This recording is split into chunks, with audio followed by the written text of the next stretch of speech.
Boa noite, irmãos e irmãs. Espero que todos estejam de volta. Antes de nós começarmos o compartilhar da palavra, eu gostaria de que, não sei se o Rodrigo está por aí ainda, mas cantar o 134. Estou aqui. Eu sei que você não está, não sei se você está pronto aí, mas não tem problema. É um cântico muito curtinho, que eu creio que todos os irmãos conhecem.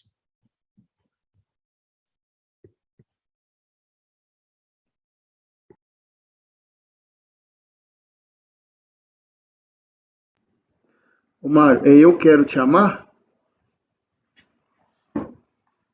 Sim. Pois eu mesmo não conheço, não. Não? Não sei se a Nerissa está aí, Priscila, se elas conhecem. Eu não conheço, Nerissa não está exatamente aqui nesse momento, não sei se ela sabe. Tá, o irmão Wilson sabe? Não sei se o irmão Wilson está aí. Tô, Mário. Quem sabe o irmão do canto? Raquel tá lembrando aqui, nós vamos... É assim, ó. O irmão pode cantar também. Assim, eu quero te amar. Lembra? Uhum. Ok, então, eu vou. Okay. Quem sabe o irmão? Guga, ajuda aqui. Tá. Eu quero te amar, mais mesmo, Senhor. Atenda ao meu clamor, ouve a minha voz. Eu quero te amar, mais e mais, meu Senhor. Quero te amar, mais, meu Senhor. Eu quero te amar, mais, meu Senhor. Atenda ao meu clamor, ouve minha voz. Eu quero te amar, mais e mais, meu Senhor. Quero te amar, mais, meu Senhor. Amém, Senhor. Essa é a nossa oração nessa noite. Esse é o desejo do nosso coração, Senhor. O Senhor sabe, nós também sabemos o quão imperfeito é o nosso amor para com o Senhor. Oh, Senhor, mas como nós clamamos ao Senhor, para que realmente o Senhor ganhe essa realidade em nós. Amém. Porque nós sabemos que o teu amor por nós, ele é infinito. Amém. E realmente o teu amor não nos larga nunca, Senhor. Oh, Senhor. Pois nós nos recomendamos a Ti nessa noite para que o Senhor fale aos nossos corações. Amém. Conquista-nos mais para o Senhor. Amém. Como nós precisamos que realmente o Teu Santo Espírito opere em nós. Amém. Com o poder do Teu amor que nos constrange. Sim. Possa realmente nos fortalecer nos dias em que vivemos. Amém. Para que, de fato, pela Tua grande misericórdia, possamos ser encontrados entre aqueles que aguardam o Senhor de maneira vigilante. Amém. Nos entregamos a Ti nesse momento, que o Senhor realmente tome os 5 pães e os 2 peixinhos, e o Senhor mesmo nos alimente, Senhor, com aquilo que vem das Tuas próprias mãos. Amém. Nós pedimos no nome do Senhor Jesus. Amém. Amém. Esse é um cântico que é tão precioso, né? Porque ele fala exatamente, né, do que nós, cada um, eu com certeza preciso, né? De que o Senhor ganhe em mim esse amor por Ele, né? Amar o Senhor mais e mais. E, de fato, é um clamor, né? Que o Senhor realmente possa ganhar isso nas nossas vidas. Bom, irmãos, em prosseguimento aquilo que o Senhor tem colocado no meu coração, né? Eu tenho, nos sábados que eu tenho compartilhado, eu tenho falado sobre Mateus, capítulos 24 e 25, nós ainda estamos no capítulo 24, e esse é chamado discurso ou sermão do Monte das Oliveiras. como já compartilhei com os irmãos, nesses dois capítulos, o Senhor, então, em resposta à pergunta dos seus discípulos, ele abre de maneira tão preciosa, talvez de uma maneira um pouco resumida, mas ele abre aquilo que está por vir, né? Tudo aquilo que se refere à consumação dos séculos e também à instauração do reino, né? Do reino dos céus aqui na terra. Nós damos graças ao Senhor porque nós sabemos que os céus reinam, os céus nunca deixaram de reinar, né? Mas nós sabemos que, infelizmente, como nós vemos, inclusive, o Senhor Jesus, ele que, de fato, é a glória do Pai, e, de fato, ele teve de sair daquele templo, deixando aquele local que, de fato, era a casa do seu Pai, né? Casa de oração. Ele deixa, a glória do Senhor deixa a casa, e essa casa, então, ficou deserta. A glória de Deus, de alguma forma, parte do templo. E o reino de Deus, que antes era o reino dos céus e da terra, ele é o reino apenas dos céus. O nosso clamor, e como o próprio Senhor Jesus nos ensinou, né, ensinou seus discípulos a orar, nós clamamos ao Senhor para que seu reino venha sobre a terra, e que ele reine na terra, assim como ele reina nos céus. Esse é o nosso pedido. Então, esses capítulos falam, o Senhor realmente nos dá, de uma maneira bastante preciosa e bastante precisa, esses eventos que estão por cumprir, e que posteriormente revela de maneira mais ampla ao apóstolo João, no livro de Apocalipse. Então, gostaria de ler com os irmãos, dando continuidade, no capítulo 24, nós já vimos, certamente não estamos vendo com toda a profundidade, realmente esse é muito mais rico, muito mais profundo, mas para termos uma visão panorâmica, então, desses capítulos, nós vamos ler, então, no capítulo 24, então, versículo 45, a partir do versículo 45. Quem é, pois, o servo fiel e prudente, a quem o Senhor confiou os seus conservos para dar-lhes o sustento a seu tempo? Bem-aventurado aquele servo a quem o seu Senhor, quando vier, achar fazendo assim. Em verdade vos digo que ele confiará todos os seus bens. Mas se aquele servo, sendo mau, disser consigo mesmo, meu senhor demora-se, e passar a espancar os seus conservos, os seus companheiros, e a comer e beber com os ébrios, virá o Senhor daquele servo em dia em que não espera, e em hora que não sabe, e castigá-lo-á, lançando-lhe a sorte com os hipócritas. Ali haverá choro e ranger de dentes. Essa é uma outra parábola que o nosso Senhor profere, e só a título de revisão para os irmãos, a gente considerou uma outra parábola anteriormente a essa, que é a parábola que está, na realidade, a partir do versículo 43, mas eu gostaria de ler a partir do versículo 42. Portanto, vigiai, porque não sabeis em que dia vem o vosso Senhor. Mas considerai isto: se o pai de família soubesse a que hora viria o ladrão, vigiaria e não deixaria que fosse arrombada a sua casa. Por isso, ficai também vós apercebidos, porque a hora em que não cuidais, o Filho do Homem virá. O Filho do Homem virá. Nós temos lembrado os irmãos, eu sei que, na realidade, os irmãos, vários dos irmãos já conhecem muito bem esses versículos, né? Mas é basicamente um encorajamento para cada um de nós em relação à vinda do Senhor, né? Como eu compartilhei anteriormente com os irmãos, a questão da volta do Senhor, ela se dá de maneira mais ampla, não é um momento estrito, né? Um único momento, mas ele tem início, né? No que é a parousia, né? Com o arrebatamento, né? Daqueles que será tomado, outro será deixado, até a vinda visível dele, logo antes da instalação do seu reino milenar aqui na Terra, não é?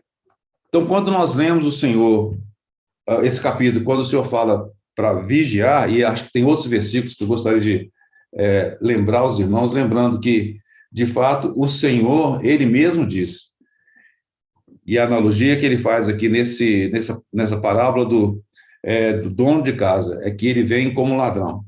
Então, lá em 1 Tessalonicenses, o apóstolo Paulo diz: irmãos, relativamente aos tempos e às épocas, não há necessidade de que eu vos escreva, pois vós mesmos estáis inteirados com precisão de que o dia do Senhor vem como ladrão de noite. O dia do Senhor vem como ladrão de noite. Versículo 3.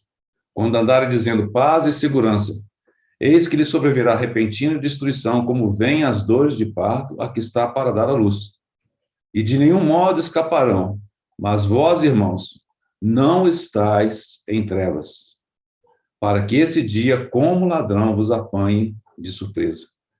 Da mesma forma, o apóstolo Pedro diz o seguinte, segunda epístola de Pedro, capítulo 3, versículo 10. Virá, entretanto, como ladrão, o dia do Senhor, no qual os céus passarão com estrepitoso estrondo e os elementos se desfarão abrasados. Também a terra e as obras que nela existem serão atingidas. E o Senhor, mais uma vez, lá em Apocalipse, ele fala, no capítulo 3, versículo 3, lembra-te, pois, igreja de Sardes, do que tens recebido e ouvido. Irmãos, presta atenção, lembra-te, pois, do que tens recebido e ouvido. Guarda-o e arrepende-te.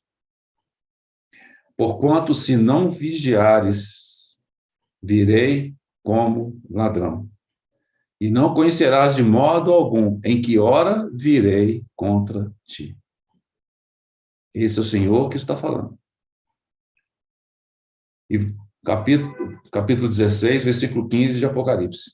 Eis que venho como ladrão. Bem-aventurado aquele que vigia e guarda as suas vestes, para que não ande nu e não veja a sua vergonha.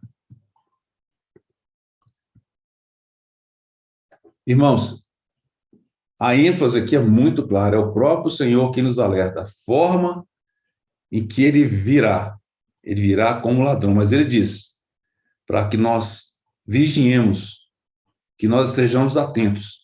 E exatamente esse é o ponto dessas duas parábolas, um ponto muito importante dessas duas parábolas. Então, na primeira delas, que é do dono de casa, ali é muito interessante observar que é falado que o dono de casa, alguma coisa como se fosse individual, da sua casa, da minha casa, se ele soubesse quando viria o ladrão, ele estaria preparado. Então, aí fala de um aspecto importante da casa, de maneira individual, enquanto você cuidando dessa casa e você estando vigiando. Claro que casa vai muito além do que nós pensarmos simplesmente numa questão material. Não se trata de uma questão simplesmente material, mas se refere àquilo tudo que o Senhor tem te dado, todas as riquezas, tudo aquilo que Ele tem provido, né, do ponto de vista espiritual para as nossas vidas. Então nós temos que guardar isso, guardar de maneira firme, fiel ao Senhor. Então, se por um lado essa parábola que antecede aquela que é o foco, nosso foco essa noite, ela fala de um aspecto individual. Mas essa outra parábola, que começa então no versículo 45, que algumas Bíblias têm lá o subtítulo dizendo que é a parábola do bom servo e do mau, essa parábola tem uma característica um pouco diferente. Observe o que diz aqui: quem é, pois, o servo fiel e prudente, a quem o Senhor confiou seus conservos, para dar-lhes o sustento a seu tempo? Quando nós lemos esse versículo, e está colocado da forma de uma pergunta, a minha resposta imediata seria isso: quem é esse servo? É o Senhor Jesus. Certamente ele é o servo fiel, e é o servo prudente, a quem o Senhor, Deus Pai, confiou a seus conservos para dar-lhes o sustento a seu tempo. Mas, obviamente, essa parábola, embora nós saibamos que o nosso Senhor é, sem dúvida, o servo prudente e fiel, nós temos mais clareza do que se trata se, de fato, nós lermos a passagem paralela, que está lá em Lucas, capítulo 12. Então, se irmãos pudessem abrir comigo, eu peço, mantenha o seu dedo aí, né, o marcador em Mateus, capítulo 24, que a gente deve voltar para esse trecho. Então, nós vamos ler lá em Lucas, capítulo 12. Inclusive, é precioso ver a maneira como o senhor tem conduzido. O nosso irmão Luiz compartilhou a respeito de parte desse capítulo no sábado passado. E é interessante ver como o Espírito Santo tem conduzido. Então, esse capítulo 12, a partir do versículo 35, diz o seguinte: cingido esteja o vosso corpo, e acesas as vossas candeias. Acho que os irmãos devem, obviamente, se lembrar e relacionar quando fala de cingido os vossos lombos e as vossas candeias. Por um lado, faz lembrar da saída do Egito, né?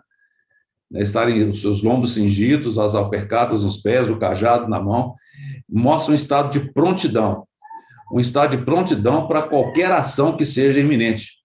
Exatamente isso que está dizendo aqui, nesse trecho. Cingido esteja o vosso corpo, ou seja, o cuidado que o Senhor nos fala para termos, inclusive como ele menciona lá em Apocalipse, capítulo 16, ele diz: e guarda as suas vestes, para que não ande nu e se veja a sua vergonha. E o Senhor diz: bem-aventurado aquele que vigia e guarda as suas vestes. Então, nesse capítulo 12 de Lucas, no versículo 35, o Senhor diz: cingido esteja o vosso corpo, e acesas as vossas candeias. Quando nós lemos dessas candeias, nós lembramos imediatamente das 10 virgens, na verdade. Todas elas tinham suas lâmpadas, e aquelas 5 virgens que eram sábias, prudentes, elas tinham um repositório extra do azeite. É a maneira de manter acesa a candeia.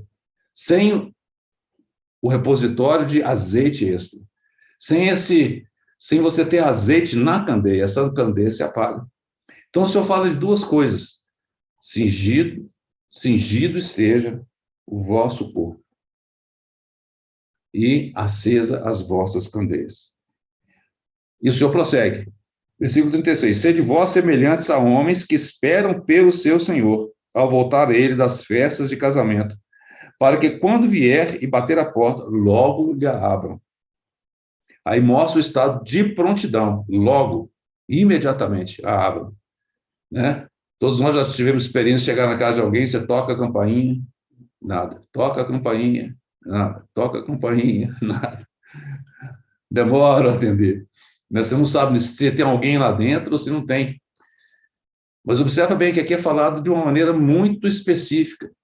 O Senhor diz que ao voltar a ele das festas de casamento, para que quando vier e bater a porta, logo lhe abra. Ou seja, mostra o estado de prontidão que esses servos devem estar. Bem-aventurados aqueles servos a quem o Senhor, quando vier, os encontrar vigilantes. Irmãos, observe qual que é a palavra-chave que está permeando, né, que está entremeando tudo aquilo que nós temos lido essa noite. Estar vigilantes. Em verdade vos afirmo que ele há de cingir-se. Aqui está falando do Senhor. Olha que coisa maravilhosa. O Senhor vai se cingir e vai dar-lhes lugar à mesa e, aproximando, os servirá. Isso fala de forma tão preciosa das bodas com o Senhor, do banquete com o Senhor, como esse que nós acabamos de desfrutar, ainda como um vislumbre daquele que virá. O Senhor, ele próprio, vai se cingir, como ele fez naquele dia em que ele se cingiu e ele lavou os pés aos discípulos de maneira humilde. Aqui nós estamos vendo o Senhor, o rei servo, cingindo-se e aproximando, serve os seus servos. Como maravilhoso isso. Somente o nosso Senhor é esse rei que é servo. Versículo 38. Quer ele venha na segunda vigília, quer na terceira, bem-aventurados serão eles, se assim os achar. Os irmãos devem se recordar que as vigílias, no caso do povo de Israel, eram 4 vigílias de 3 horas cada, e começava, na verdade, com o pôr do sol, mas vamos colocar em torno das 6 horas, então era de 6 horas até as 9, de 9 às 12, de 12 às 3, de 3 às 6. Vamos abrir em Marcos, acho que vai ficar mais claro. Esse texto em Marcos, ele deixa isso bastante claro. Mantém o dedo aí onde a gente estava lendo, nós vamos voltar ali. Então, Marcos, isso também é um texto que é paralelo ao que nós estamos vendo. Marcos, no capítulo 13, versículo 33. Estai de sobreaviso, vigiai e orai, porque não sabeis quando será o tempo. É como um homem que, ausentando-se do país, deixa a sua casa, dá autoridade aos seus servos, a cada um a sua obrigação, e ao porteiro ordena que vigie. Vigiai, pois, porque não sabeis quando virá o dono da casa, se à tarde, se à meia-noite, se ao cantar do galo, se pela manhã. Aí estão as 4 vigílias da noite do povo de Israel. Eles usavam dessa forma. Para que, vindo ele inesperadamente, não vos ache dormindo. O que, porém, vos digo a todos, vigiai. Então, vamos voltar lá a Lucas, no capítulo 12, continuar a leitura. Versículo 39. Aí nós vemos exatamente aquele texto paralelo lá de Mateus. Sabei, porém, isso. Se o pai de família soubesse a que hora havia de vir o ladrão, vigiaria e não deixaria arrombar a sua casa. Ficai também vós apercebidos, porque a hora em que não cuidais, o Filho do Homem virá. E aí, é exatamente nesse trecho de Lucas que nós entendemos o que provocou o Senhor, o que instigou o Senhor a proferir aquela próxima parábola dos servos bons e dos servos maus. Foi uma pergunta do apóstolo Pedro. E essa pergunta aparece aqui, versículo 41. Então Pedro perguntou: Senhor, proferes esta parábola para nós ou também para todos? Por que Pedro pergunta isso? Porque naquele momento estavam ali presentes as multidões e estavam também os discípulos. Então, naquele momento, Pedro, ele estava querendo entender assim, o Senhor está falando com quem agora? Afinal de contas, quem que deve vigiar? Ou quem deve estar apercebido? Ou quem deve estar cingido? São as multidões? Somos nós? E ele pergunta, Senhor, proferes essa parábola para nós ou também para todos? Ou seja, somos somente nós que temos que vigiar? Essa responsabilidade está sobre nós somente? Ou todos que estão ouvindo também? Aí o Senhor responde com uma pergunta. O Senhor responde com uma pergunta. E é exatamente essa pergunta que nós lemos lá em Mateus, capítulo 24, e aqui também nós lemos em Lucas, no capítulo 12, versículo 42. Disse o Senhor: quem é, pois, o mordomo fiel e prudente? Ele usa o termo mordomo, né? Ele usava o termo servo, que é doulos, né? A quem o Senhor confiará os seus conservos, para dar-lhes o sustento ao seu tempo.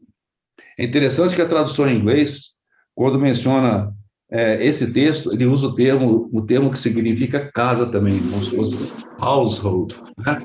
É exatamente aquilo que se refere ao contexto que envolve a sua família, tudo aquilo que lhe pertence. Então, de uma maneira muito preciosa, essa segunda parábola fala de um aspecto que é um aspecto corporativo, de um aspecto coletivo. E está falando aqui, respondendo a Pedro, exatamente dessa responsabilidade. E que ele diz: quem é, pois, o mordomo fiel e prudente, a quem o Senhor confiará os seus conservos para dar-lhes o sustento ao seu tempo? Nesse ponto, então, irmãos, eu peço que nós voltemos lá para o Evangelho de Mateus. Manter os irmãos vigiando aí, ó, para acompanhar.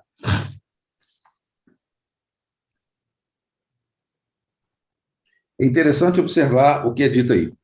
Quem é, pois, versículo 45 do capítulo 24, quem é, pois, o servo fiel e prudente, a quem o Senhor confiou seus conservos para dar-lhes o sustento a seu tempo? Observe que tem duas palavras muito importantes aí. Quem é, pois, o servo fiel e o servo prudente, o servo sábio? Certamente os irmãos se lembram lá de Mateus capítulo 7, quando o Senhor profere aquela parábola a respeito daquele construtor, um que era sábio e o outro que era nécio, que não era prudente. Um construiu a sua casa sobre a rocha. E nós lembramos muito bem do outro que construiu a sua casa sobre um fundamento que era areia. Né, como os irmãos sabem, a areia é a rocha degenerada, né? É uma rocha que já foi deteriorada, não tem firmeza, não tem substância. No entanto, a rocha, nós lembramos que ela fala do Senhor Jesus. Então, esse servo prudente, ou esse construtor prudente, ele é sábio, que é outro termo que eu utilizava também, porque ele edificou sobre a rocha. Mas por que isso? Porque é aquele que ouve e aquele que pratica as palavras que ele ouviu. Nós já compartilhamos a respeito disso, essa questão do sábio, né, do prudente e do nécio. Se refere exatamente à nossa resposta àquilo que nós ouvimos, àquilo que nós recebemos do Senhor. Então, é um servo fiel e prudente. E aí o Senhor diz, tem uma bem-aventurança aqui, bem-aventurado aquele servo, a quem seu Senhor, quando vier, achar fazendo assim. Fazendo o quê? O que esse servo está fazendo? Ele, em primeiro lugar, ele é fiel e prudente, ou seja, ele ouve a palavra do Senhor, e ele a pratica, e ele é fiel ao seu Senhor. Mas mais do que isso, ele é comissionado pelo seu Senhor com uma tarefa. E essa tarefa que ele recebe do seu Senhor é cuidar, dar o sustento aos seus conservos. Talvez alguns irmãos possam entender, ou possam achar que aqui está falando, como o Senhor estava respondendo a Pedro, que se referisse talvez somente a líderes, né? A pastores, aos mestres. Irmãos, por um lado, talvez sim, mas nós temos que nos lembrar que todos nós somos conservos uns dos outros. Nós sabemos que nós somos, como a palavra de Deus nos declara, sacerdócio real. Todos nós somos sacerdotes perante nosso Deus. Essa responsabilidade de dar o sustento ao seu tempo é de cada um de nós. Os irmãos devem lembrar que eu sou aquele que sempre lembra, né, talvez os irmãos, de que quando nós nos reunimos, quando estamos juntos, é como é mencionado no Antigo Testamento que nós, quando aparecêssemos diante do nosso Senhor, nós não devemos chegar com as nossas mãos vazias, né? Nós temos que trazer o nosso cestinho cheio. A responsabilidade de trazer o sustento, irmãos, é de cada um de nós. Nós precisamos uns dos outros. Nós precisamos de trazer sustento uns para os outros. Os irmãos podem achar que o que traz sustento é um ministério de 1 hora, é um ministério de 2 horas, de alguns irmãos. Sem dúvida isso é importante. Nós sabemos que o ministério da palavra ele é importante para a edificação, para a exortação, para o crescimento, para o consolo. Mas, às vezes, um pequeno versículo, algo que você ganhou diante do Senhor, que você compartilha com seu irmão, pode trazer sustento a esse irmão, numa situação que talvez ele estivesse precisando tanto. E se nós, por outro lado, nos refrearmos, nos segurarmos de trazer esse sustento, talvez não estejamos agindo como esse servo fiel e prudente. Então, irmãos, essa parábola é para você, essa parábola é para mim. Alguns no passado interpretavam essa parábola como se de fato fosse somente para aqueles que estão em destaque, aqueles que seriam, vamos dizer assim, os ministros. Mas não, irmãos, esse é um erro tremendo. Nós temos que, de fato, sermos libertados, né, dessa que é a doutrina dos nicolaítas. Todos nós somos sacerdotes diante do nosso Deus. E todos nós temos esse encargo de trazermos o sustento aos nossos irmãos. Por isso que o Senhor diz, bem-aventurado aquele servo a quem o seu Senhor, quando vier, achar fazendo assim.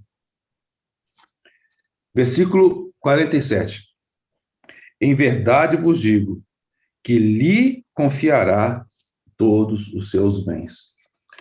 Lembrando, irmãos, que o Senhor, nesse discurso, nesse sermão do Monte das Oliveiras, ele está falando exatamente do reino dos céus. E quando o Senhor fala que ele vai confiar todos os seus bens, certamente o Senhor está falando daquilo que vai acontecer no momento em que ele reinar sobre a terra. E aqueles seus santos virão com ele para reinar também, e o Senhor os colocará para poder administrar, para poder, sob a sua orientação, sob a sua autoridade, reinar. Né? Nós vamos ter a oportunidade, talvez, de tocar numa outra palavra que faz, talvez, mais especificamente disso. Mas existe algo que o Senhor vai implantar aqui, que é o seu reino. E, para isso, ele vai contar com seus servos fiéis e prudentes. Aqueles que, de fato, ele pode confiar. Porque enquanto, nos dias da nossa carne, fomos fiéis, fomos prudentes, em, de fato, provermos o sustento, né? A provisão para os nossos irmãos, isso, de fato, fará com que você possa estar entre aqueles a quem o Senhor vai confiar a responsabilidade sobre todos os seus bens. Muito bem. Vamos prosseguir. Versículo 48. Mas se aquele servo, sendo mau, observa bem, o Senhor fala do servo fiel e prudente.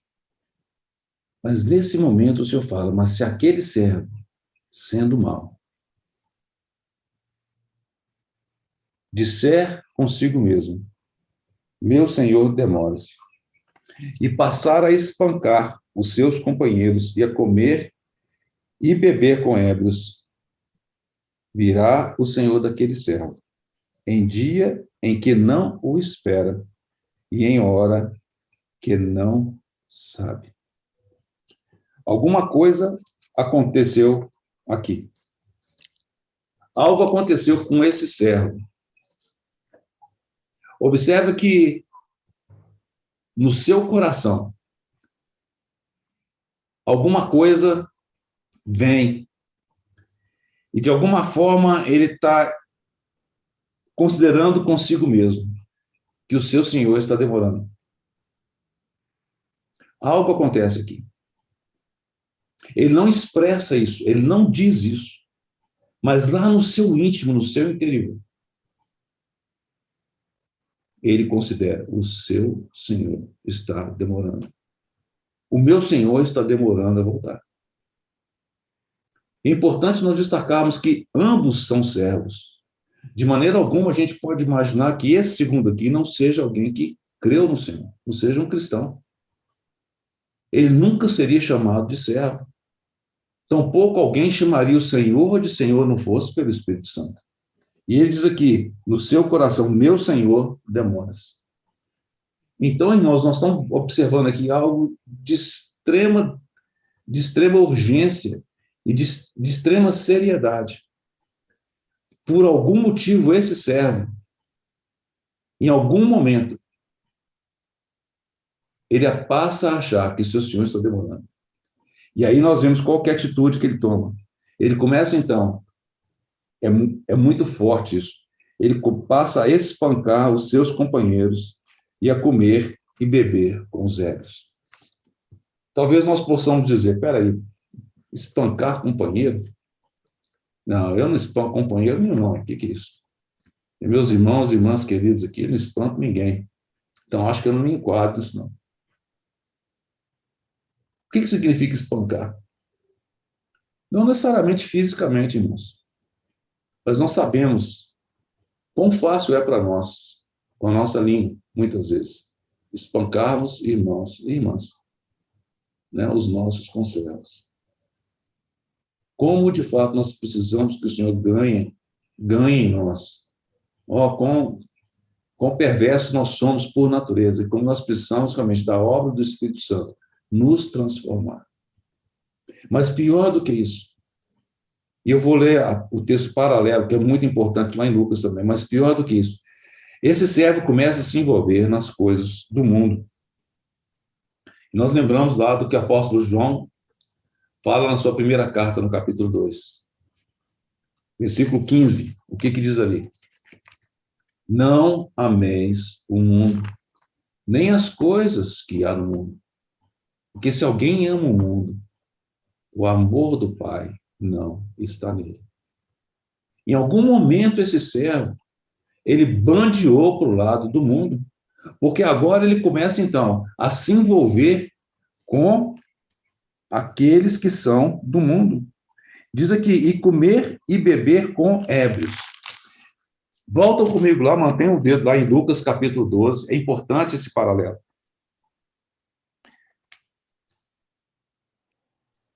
Versículo 45. Mas se aquele servo disser consigo mesmo, meu senhor tarda em vir, e passar a espancar os criados e as criadas, a comer e a beber e a embriagar-se. Comer, a beber e a embriagar-se. Vamos abrir lá em 1 Coríntios, 2 Coríntios, capítulo 6, é um texto também conhecido dos irmãos. Para reforçar esse ponto, olha só, 2 Coríntios, capítulo 6, versículo 14, diz o seguinte: não vos ponhais em julgo desigual com os incrédulos. Exatamente isso que esse servo estava fazendo, comer e beber com aqueles que eram ébrios. Porquanto, que sociedade pode haver entre a justiça e a iniquidade? Ou que comunhão da luz com as trevas?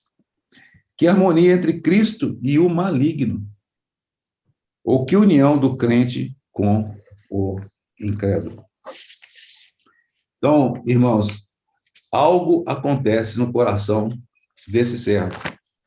E esse algo que acontece no coração desse servo o conduz para se envolver de maneira profunda, de maneira inteira do seu ser com esse mundo. Vamos prosseguir lendo. Lá em Lucas ainda, capítulo 12.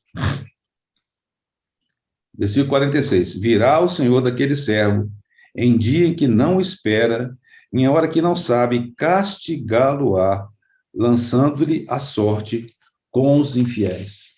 Observe o que diz em Mateus. Voltem lá comigo para Mateus. Diz o seguinte: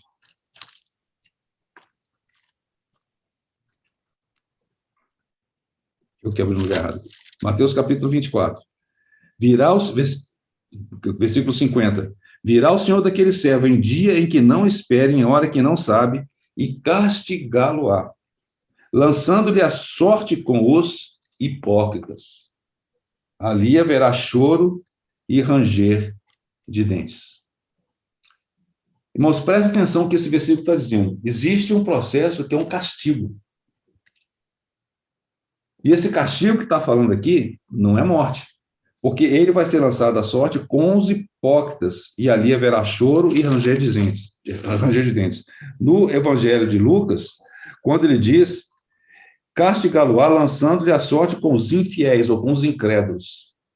E é interessante observar que Mateus, ele fala claramente com os hipócritas.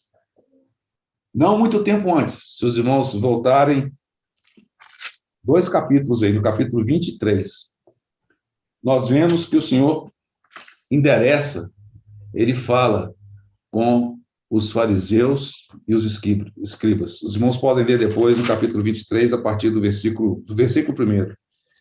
E mais de maneira mais específica, o Senhor fala no capítulo versículo 13, usais contra os escribas e contra os fariseus. Os irmãos vão observar o que o Senhor diz aqui, só um exemplo. Ai de vós, escribas e fariseus hipócritas. O que é um hipócrita? É aquele que finge ser o que ele não é. Aquilo que finge ser o que não é. Olha só o que eles eram, no versículo 5 diz, praticam, porém, está falando dos fariseus, praticam, porém, todas as suas obras com o fim de serem vistos dos homens, a aparência, pois alargam seus filactérios e alongam as suas franjas. A aparência. A hipocrisia. Ser aquilo, aparentar aquilo que de fato não é. Sem dúvida, essa palavra é muito forte. E quando o Senhor fala que a sorte desse servo mau era ser lançado junto com os hipócritas, é porque foi exatamente assim que esse servo mau se portou. Ali haverá choro e ranger de dentes. Como nós compartilhamos com os irmãos, essa situação é uma situação que fala de algo que se refere ao momento em que eles estarão distantes do Senhor durante esse milênio. Né? Eles vão ser castigados por conta disso. Nós temos que lembrar que uma vez salvos, uma vez redimidos pelo Senhor, nós estamos salvos para sempre. Nós temos a vida eterna para sempre. Em Mateus capítulo 10, os irmãos conhecem muito bem esse versículo, esse texto. Mateus capítulo 10 fala que ninguém arrebata as suas ovelhas da mão do Senhor. João capítulo 10, versículos 27. Vamos ver, eu acho que é importante, porque muitas vezes isso gera dúvida, né? Mas João capítulo 10 é um texto tão conhecido. João capítulo 10, versículos 27, a partir do versículo 27. As minhas ovelhas ouvem a minha voz, eu as conheço, e elas me seguem. Eu lhes dou a vida eterna, jamais perecerão, e ninguém as arrebatará da minha mão. Olha o versículo 29. Aquilo que meu Pai me deu é maior do que tudo, e da mão do Pai ninguém pode arrebatar.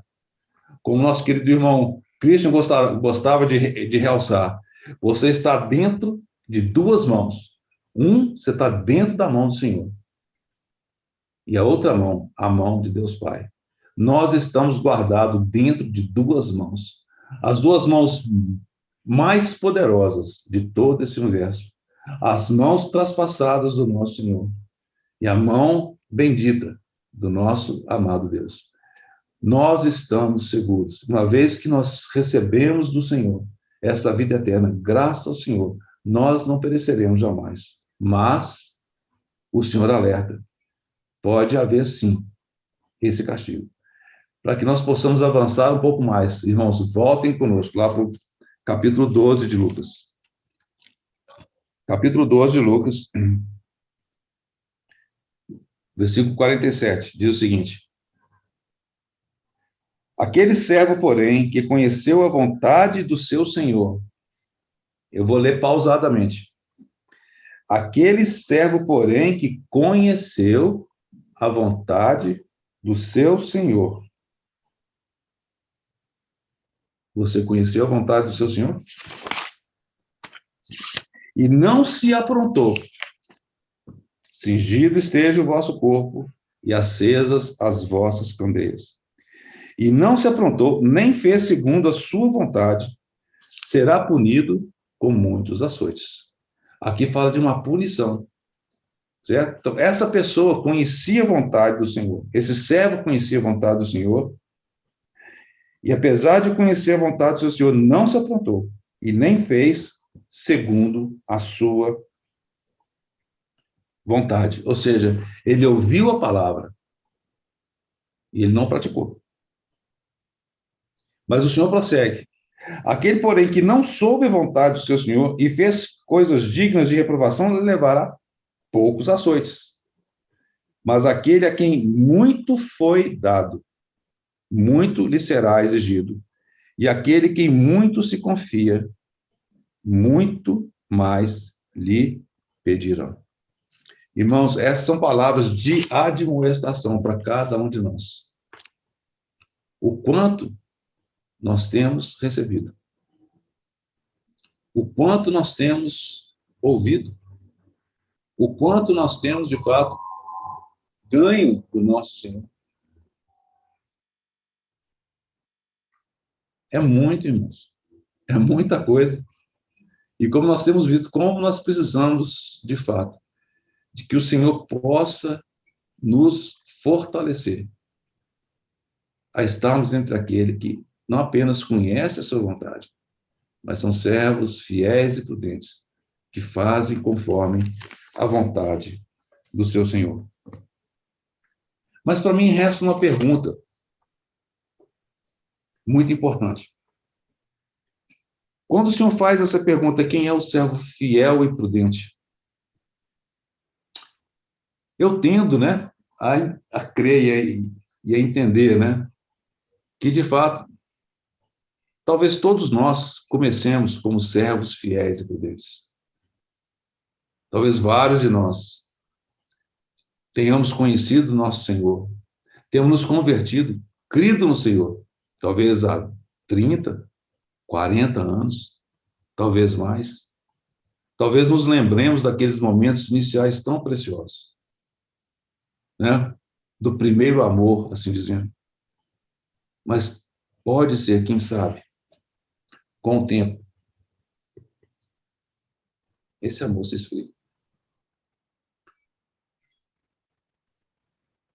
Pode ser que tenha acontecido isso com esses servos. Talvez há 40 anos nós tenhamos crido no Senhor e nesses 40 anos o Senhor não voltou.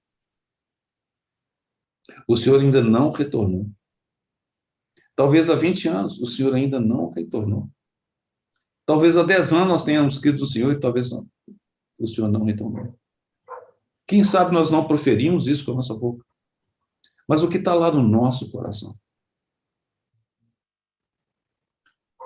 Muito possivelmente, irmãos, pode ser o caso, de que sejamos como aquele lá de Mateus, aquela semente de Mateus capítulo 13.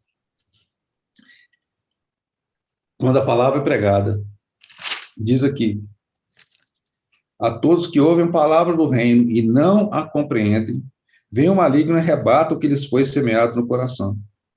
Este é o que foi semeado à beira do caminho. Talvez nós não enquadremos aí. Qual que é o próximo passo? O que foi semeado em solo rochoso. Esse é o que ouve a palavra e a recebe logo com alegria. Mas não tem raiz em si mesmo, sendo antes de pouca duração, em lhe chegando a angústia ou a perseguição por causa da palavra, logo se escandaliza. Em se lhe chegando a angústia ou a perseguição por causa da palavra, logo se escandaliza. Esse pode ser um caso? Versículo 22. O que foi semeado entre os espinhos é o que ouve a palavra, porém os cuidados do mundo e a fascinação das riquezas sufocam a palavra e fica infrutífera. Irmãos, como nós precisamos que o Senhor realmente venha nos despertar? Quando nós vemos ali aqueles ais contra os fariseus e contra os escribas, possivelmente nós olhamos com desdém e falamos assim, nossa, aquele lá são os fariseus, eu não me enquadro em nada disso. A gente olha para aqueles fariseus hipócritas e fala assim, não, realmente esses caras eram hipócritas mesmo. E eu, de maneira alguma. Mas como nós precisamos que, de fato, o Senhor venha sondar os nossos corações. Então, irmãos, possivelmente esses servos, eles tenham começado, eles tenham iniciado a sua carreira de maneira viva, de maneira empolgada. Mas o tempo foi passando. O tempo foi passando. E, infelizmente, o amor foi esfriando. Tem um texto muito precioso do irmão Austin Sparks. Ele traz algo muito, muito precioso. Ele faz lembrar dos Gálatas. Nós vamos ler para lembrar os irmãos deste trecho de Gálatas. E diz o seguinte: Gálatas, no capítulo 1,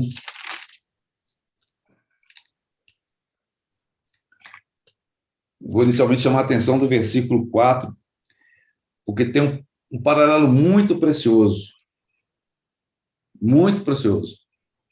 com a questão da semente que foi plantada e com a colheita do fruto. Diz o seguinte, versículo 4, o qual, nosso Senhor Jesus Cristo, se entregou a si mesmo pelos nossos pecados, para nos desarraigar desse mundo perverso, segundo a vontade de Deus, de nosso Deus e Pai.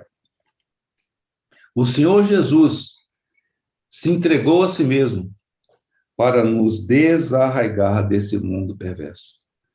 Por um lado, desarraigar no momento em que nós vivemos aqui, nos separar desse mundo. Por outro, quando aquela colheita vier também, nos desarraigar, nos arrebatar desse mundo. Então, um pouquinho mais para frente, capítulo 3, observa bem o que o apóstolo Paulo fala. Alguns irmãos dizem que a carta, essa epístola aos Gálatas, foi escrita num grego que tinha vários problemas de ortografia, de gramática, nem parecia um escrito de Paulo. Parece que Paulo estava tão indignado com aquilo que havia acontecido com os Gálatas, porque eles haviam, de fato, iniciado sua carreira muito bem, e estavam correndo bem. Em algum ponto houve um desvio, e nós sabemos qual foi esse desvio. Foi um desvio doutrinário, um desvio sério. Olha só o que a gente lê no capítulo 3, versículo 3. Sois assim insensatos, irmãos, lembram? Não prudentes, sois insensatos, tendo começado no Espírito. Estejais agora vos aperfeiçoando na carne, e um pouquinho mais para frente, no capítulo 5, que nós vamos ler daqui a pouco. Quando o Senhor fala, quando o Senhor fala, quando o apóstolo Paulo fala, corrieis bem. Corrieis bem. Por que eles corriam bem? No versículo 7 do capítulo 5. Eles começaram bem a carreira deles. Vós corrieis bem.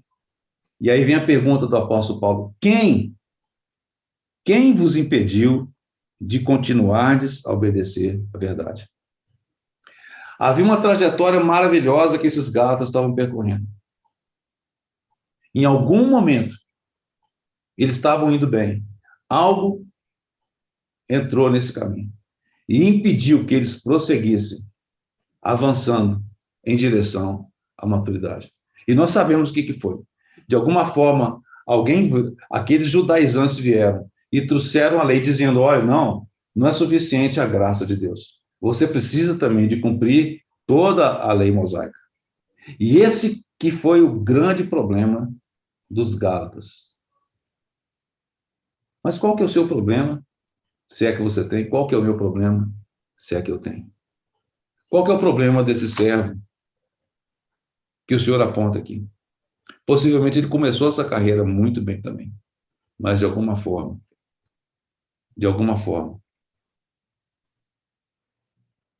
não prosseguiu. Houve uma interrupção nesse trajeto.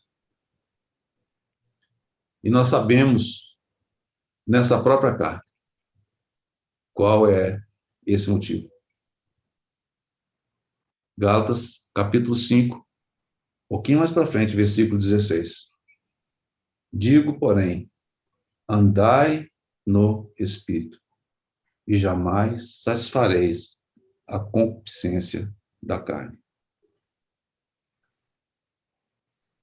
Andai no Espírito, e jamais satisfareis as concupiscências da carne. E aí eu vou ler esse trecho do nosso irmão Alcis Sparks. Ele diz o seguinte: fica claro, então, que se você e eu vamos perseverar até o fim, devemos ter um poder maior do que nossa vida emocional e natural. Talvez tenha sido isso que aconteceu com aqueles que receberam a palavra, mas caíram num terreno rochoso. E vieram as provações, e eles se escandalizaram. Ou aqueles que foram semeados entre os espinhos, que os cuidados do mundo abafaram. Então, a questão emocional, essa questão do impulso, desse ânimo inicial, de alguma forma, ele pode ser, de fato, amortecido. Então, nós precisamos de algo mais, irmãos. Foi maravilhoso aquilo que nós recebemos do nosso Deus. Mas nós precisamos de algo mais. Devemos ter um poder maior do que o da nossa vida emocional natural. A única esperança é que isso seja verdade para nós, como para Paulo. E a chave está em 2 Coríntios, capítulo 5, versículo 14. O amor de Cristo constrange. A palavra traduzida como constrange é a mesma usada para a prisão de Jesus, quando diz os homens que prendiam Jesus, lá em Lucas capítulo 22, versículo 63. É assim que o amor de Cristo deve nos segurar, nos agarrar, conquistando nossas emoções naturais, pelo grande poder do Espírito. Nossos sentimentos vêm e vão, não é verdade? Uma hora nós podemos estar muito bem, outra hora talvez possamos estar deprimidos. Nós não podemos confiar nos nossos sentimentos. Eles podem ser fortes às vezes, mas também podem ficar muito fracos.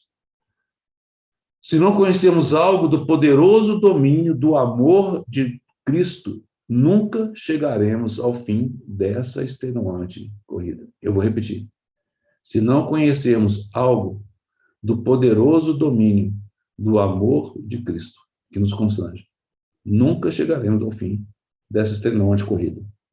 Afinal, é o amor de Cristo que conduz à plenitude de Cristo. Se finalmente chegarmos a essa plenitude, só poderá ter sido pelo poder de restrição, de retenção do seu grande amor. E aquela pergunta que o apóstolo Paulo faz: vocês corriam bem, quem lhes impediu de prosseguir? E a resposta é: vocês correram na força das suas próprias emoções. Correram em resposta entusiástica ao chamado de Deus, porque isso tocou os nossos sentimentos. Mas na carta aos Gálatas nós podemos ver e enfatizar que é exatamente a presença do Espírito Santo e a atuação do Espírito Santo na vida do crente.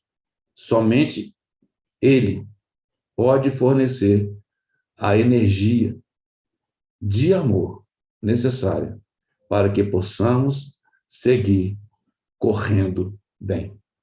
Eu gostaria de concluir com duas coisas. Eu gostaria de ler esses últimos versículos de Gálatas e talvez o Rodrigo, se estiver com violão ainda, eles poderem cantar um cântico que nos é muito conhecido também, um hino, que fala exatamente desse amor de Cristo que nos constrange, que nos fala do amor de Cristo que nos envolve, do amor de Cristo que não nos larga, né? Amor que não me largas nunca. Então, para concluir, olha que o apóstolo Paulo fala para os Gálatas e que o Espírito Santo nos fala hoje. Gálatas capítulo 5, versículo 16. Digo, porém, andai no Espírito e jamais satisfareis a concupiscência da carne. Porque a carne milita contra o Espírito, e o Espírito contra a carne. Porque são opostos entre si, para que não façais o que porventura seja do vosso querer. Versículo 18. Mas se sois guiados pelo Espírito, não estáis sob a lei. Versículo 25. Se vivemos no Espírito, andemos também no Espírito. Irmãos, como nós precisamos, de fato, experimentar essa realidade da vida de ressurreição, da vida que o Senhor nos deixou, e principalmente da atuação do nosso Senhor por meio do seu Espírito, do Paráclitos. Que o Senhor possa ganhar em nós a realidade, de fato, de andarmos no Espírito, de deixarmos sermos usados e trabalhados por esse Espírito, porque somente por meio do seu poder, como o nosso irmão colocou, poderemos dar prosseguimento, estarmos fiéis e prudentes, como aqueles servos que o Senhor deu aquela bem-aventurança, e estarmos vigilantes para a sua vinda.